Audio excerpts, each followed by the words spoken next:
What's up, guys? Welcome to ExZackly Gaming. My name is Zach, and today we are back with more 60 Parsecs. That's right. Now, in the last episode, we did it. We did 40 days. Dude, where's my oxygen? We did 40 days in space, and it just came down to Megan. She was the only one who survived, but we did it. We landed on a teeny tiny planet. And now I think we're going to try, let's see, the plague from outer space. Earth is being plagued by an alien virus. Only Emmett is smart enough to synthesize a cure, but he'll need to collect extraterrestrial compounds first. Emmett blasts into space and collect elusive chemicals. 200 chemicals. Don't lose any crew. Finish the main objective in 30 days or less. We gotta really crank out some chemicals there. Let's see. We're not alone. An alien planet has been discovered, which seems to have once housed an ancient civilization. Can DeeDee Dawkins and her team discover all the secrets on planet MOOTOPIA? Ooh, visit all locations, help the Petersons, finish the main objective in 55 days or less. 55 days or less everywhere on MOOTOPIA, and we gotta help the Petersons. You know what? I like that. Let's try that one. I have a good feeling about this one. Star Raiders. All right. I'm liking it. I'm liking it already. Let's jump right in.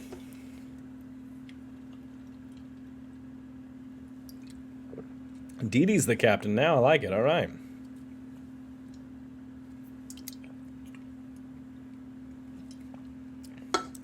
All right. Day one. Good crew. All right. DeeDee's captain. We got Megan and we got Emmett. We got a smart crew, that's for sure. Captain Dawkins. You are receiving a great honor. A mysterious planet has been discovered, and you were selected to lead the exploration team. Your task is to land safely on the planet and send an expedition to each of its 12 landmarks. Are you up to the challenge? Since captains are forbidden from leaving the shuttle, please make sure to take good care of your crewmates. After all, they will be the ones to do the actual exploring while you sit in your chair and point them in the right direction.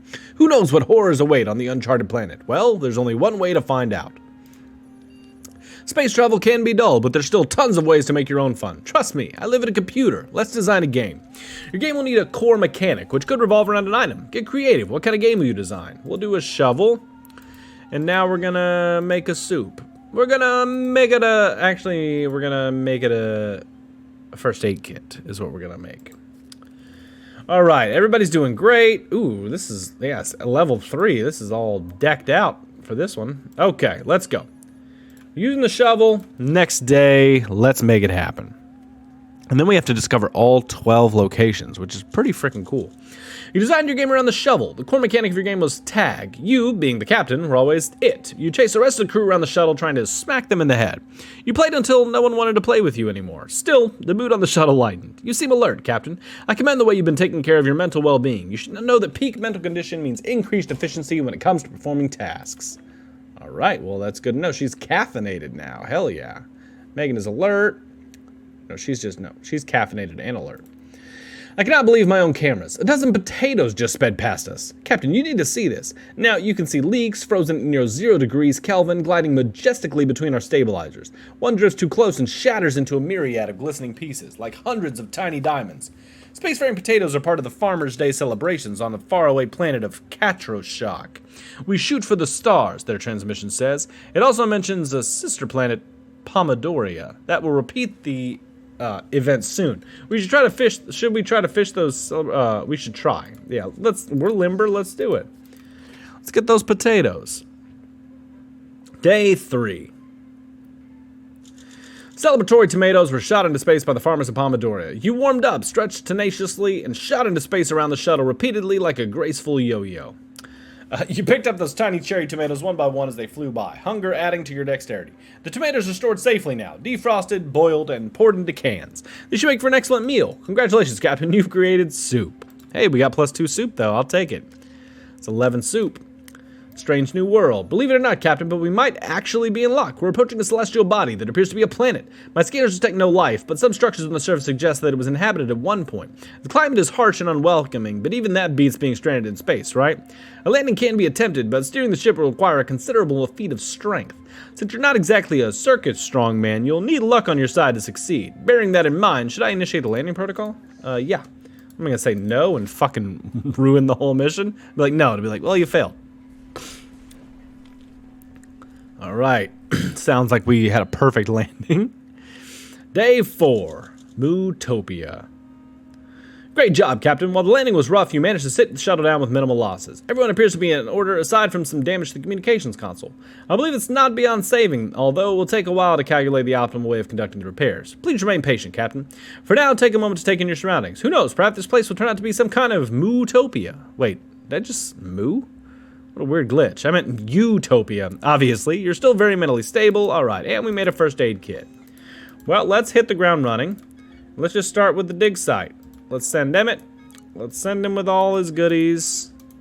Go with everything. Go to the dig site. Bring your shovel, of course, to the dig site. Otherwise, why would you go to the dig site? Bring the book. And yeah, that's all you need. You're fine. Actually, bring the battery.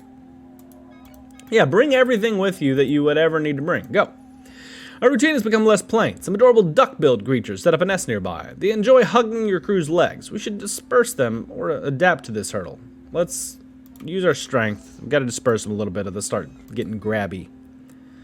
Alright, we got all that fixed. Looks like we're doing okay there. Let's craft a soup. Let's keep soup moving. Keep the soup flowing. Day 5. Alright. Soup's flowing, Emmett's gone on an adventure. Those furry creatures are more tenacious than you expected. Your efforts only made them more eager to hug. It was a bit humiliating. If you couldn't deal with such a minor threat, how would you fare against something less cuddly? Good thing they decided to leave you alone for now and move their nest elsewhere. Emmett set off seeking an explanation for the excavation. Stay positive that he will survive. Alright, you know what? I am going to stay positive. Captain, I'm detecting a troubling buildup of mental tension. Recommended course of action. Throw an epic party. I took the liberty of inviting myself, but of course your crewmates should join us too. Although, you know what they say, three's a crowd. How about we invite someone new, Captain? Someone you don't know. Or we make ourselves a new companion. Yes! How do we do it? Alright, well I don't have anything. And by don't have anything, I mean I don't have a mask and or a sock. So apparently I can't use anything else. Not even make Soupy the soup can. Hey there, Captain Buzzkill. Feeling better? I bet you feel much better after a night of partying with your friend Astro. Your loss. Your stomach feels rather empty, and Megan keeps asking for soup. Well, she can fucking keep asking for soup all she wants. I mean, she's gonna get it. Now, does it? Recycle. Nope, don't recycle any of that. Let's upgrade the first aid kit. Yeah, why not? We got power. I am a machine, and machines cannot hear voices. The voices that I'm not hearing right now are getting very loud. Although, oh, you hear them too? My weight sensors are picking up something as well. A two-dimensional species. That explains why my cameras miss them. Quite vicious, I gather. With one decisive yell, the voices are approaching fast. The air inside the door looks very empty, yet very hostile all of a sudden. How will you defend us, Captain? What if I don't, because I don't have anything? What about that? Day 7. A two-dimensional species attacked your ship. You listened curiously as the angry voices groaned with effort. Several laborious hours later, their two-dimensional barricade was ready, resembling a thin origami napkin to your untrained 3D eyes. It crumpled when you sneezed. The voices sounded devastated. You tried to look impressed and fearful, but they didn't notice. Right, still very mentally stable. And we're both starving, so we can make it another day without food. Not much to recycle, really, and we can't upgrade anything. So, really, we're just kind of hanging out now. What can we make? Oh, yeah, we can make tape. Let's make a lighter, and then we'll make tape. Last night, I was browsing through some designs of beautiful machines. Never you mind why. Now, pay attention. I found a food dispensing machine on board. All shuttles in the Astro Citizen program were to be equipped with one. Ours is missing a lever, but apart from that, it seems functional. It's hardly rocket science, so you should manage to fix it. But how? What if I don't? And then we'll wait till the next day, and then we'll eat a bunch of food. Day 8. Hey, Emmett's back, and he's starving. I held a vote when you were asleep and won, 1-0. Vendi, the machine I mean, had to go. She would have driven me crazy with her limited programming and constant food queries. There's no reason for you to be mad. She wasn't giving up the soup rations to you either. If you look through the airlock, you can still wave goodbye to her as she floats away. Well, we're on a planet, so she's shooting away. Anyway. Well, I'll follow up with you that later, Astro. Of course, if you're unhappy with the assortment of machines that populate this ship, you're free to file a complaint form number THX1138. Your objection will be considered as soon as you reach a new home world, you ungrateful bastard. I am on a new home world. This is home. We're here and it's a world. Emmett survived his trip to the dig site. He seemed a little knocked down, in need of sustenance, and traumatized, but what matters is that he's not dead. You sit and listen as he begins to explain his excavation situation. Emmett stepped on a booby trap and was partially skewered by a pair of sharpened stone udders. Strangely, the cow statue who shot them was male. Emmett found mineral veins deeper in the tunnels. The floodlights around the dig site still worked. Emmett charged the battery. The handbook let Emmett identify the chemicals in the abandoned supplies. Someone left an old generator at the dig site. Emmett siphoned plenty of power. Emmett stumbled upon a working communicator. Nicely done, Astro Citizen. Damn, while outside, Emmett acquired a new mask. Even the filters are intact. Where does all this soup come from? It's the greatest mystery of the universe and everything. Anyway, Emmett's returned bearing soup. Nothing more to report. Emmett is safe. Oh wait, and there's an ancient machine in one of the tunnels that appears to have made soup. It was 1 million years old. The soup, Captain. What does it mean? You're still starving, ma'am. Eat something before it's too late. All right, everyone's starving, so everyone's gonna eat. Emmett is weak, but he's not hurt, so I might not need that. Well, the night just got interesting. A nightmare wakes you up. As you adjust your eyes to the darkness, you suddenly realize you're not alone. You can make out a silhouette of a person in the shadows. It's motionless, but seems to be staring right at you. You can't just ignore it, Captain. What do? Use my new lighter I got. What are you talking about? All right, let's make some tape. And next day. Wait, did I feed everybody? And next day. Day 9. All right. That was a fun night, Captain. When you woke up, you noticed someone standing in the shadows. The figure didn't move, it just stared. Terrified, you used a lighter to see the mysterious visitor clearly. And, believe it or not, your worst nightmare turned out to just be a mask hanging on a coat rack. You were so spooked. Quite funny, really. I'm sure we'll laugh about it tomorrow. Here, I'll start now. Haha.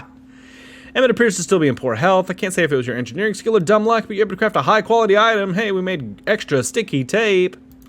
Alright, let's send Megan out, because she seems to be doing fine. To the desert. We're just going to start on the right and just kind of make our way. It's going to be a long journey to the desert, so let's give her some goodies. Let's give her 1 food. Let's give her the mask, for sure. Let's give her 1 food. Let's give her the cow statue, since she's on a freaking cow planet.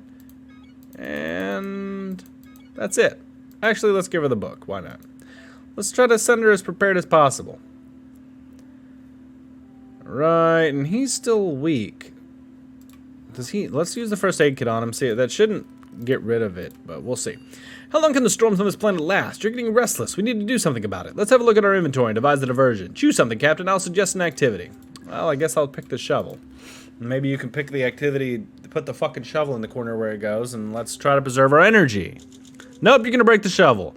You decided to combat boredom with a shovel. Not literally, you can't hit boredom over the head. Instead, we staged a puppet play. A script works better if there are multiple heroes, so we fashioned a foil to our protagonist from one of your socks. Mr. Cott Sockington Esquire might still be useful in the future. Megan set out into the waste. Let's assume that she will come back safe. Emmett feels much better than he did before. He is no longer weak. Shit, you took a fucking first aid kit to find that out, didn't it, Emmett? Thick-skinned or headstrong, one is right, the other wrong. That's the message we've been receiving on repeat on the comms all morning. I'm having a tough time finding the right channel to block. Maybe you should try solving this riddle instead, Captain. Well, I sent Megan out with her only book, so instead I'm just gonna fucking sit here and twiddle my thumbs. How about that? How about I do that instead? Deciding you wouldn't partake in riddles poised by strange voices in the ether, you patiently waited for something about the message to change. After some time, the message just stopped transmitting. The riddle's author either got bored or you did the right thing by doing nothing at all. Congratulations, Captain, and you say you never win anything. Emmett continues to look vigorous, and Emmett is complaining about an empty stomach. All right. Captain, I found something interesting on the surface of the planet. Looks like somebody's passed their time by playing a supersized version of tic-tac-toe, but never completed this particular game. The game pieces consist of minerals that we could use. Now, I'm not one for ruining someone else's fun, but I think the winner is clear by looking at the board, so they shouldn't mind if we mess up their O's and X's. Should we take the liberty of gathering those pieces and using them as resources? Yeah, we should. And it's day 12. Day 12, and what awaits us on day 12? The dismantling of the supersized tic-tac-toe game in progress was a success. Whoever abandoned it was nowhere to be seen, and you returned with quite a hefty load of minerals. Yes, they were quite a bit hard to carry to the ship, being ginormous and all, but you performed splendidly. That'll teach them to leave their toys lying on the floor, or planet surface in this case. I'm sure nobody will mind. Emmett is still complaining about the lack of rations. You're starving, Captain. I recommend you find something to eat. Right, we're fine. He's fine. She's fine. She can wait another day. Captain, my weather systems are detecting a storm on the horizon. It's moving fast, so we'll hopefully pass by tomorrow, but this one could get nasty. Thunder, lightning, gale force winds, sharp objects howling at you from every which way. I'd like to keep monitoring the storm's movement throughout the night, but doing so will require my sensors to run on battery power, as it is unadvisable to leave the main generator reactor through a storm. What do you want to do? You know what, we usually don't have an atomic battery even to do, so let's use this. Let's give her some food. and let's start the next day. And we're going to find out how that went in the next episode, guys, because I'm ending that one here for the day. I hope you did like this one. Be sure to like, subscribe. It really helps out the channel. And, of course, I'll see you next time. Bye.